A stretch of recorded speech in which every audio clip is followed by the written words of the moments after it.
While the world sleeps, a few are winning. They aren't born with more willpower, they just have a head start. Welcome to the 5 a.m. rule. This isn't just about waking up early, it's about mastering your mind before the world demands your attention.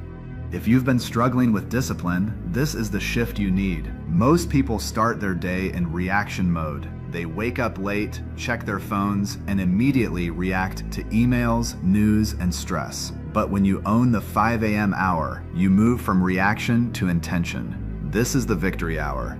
Science shows that early morning focus is sharper because your brain is in a flow state, free from the digital noise of the day. So, how do you master it? It starts the night before. You don't win at 5 a.m., you win at 10 p.m. Put the phone away, set your intentions, and when that alarm goes off, don't negotiate. The second you hit snooze, you've already lost your first battle of the day.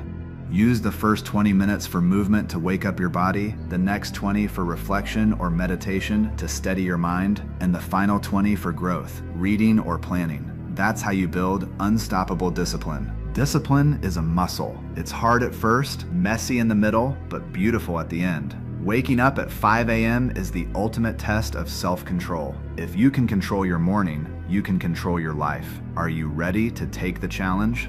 Comment "I am ready" below if you're starting tomorrow. This is Tempo Discipline. Stay focused, stay disciplined.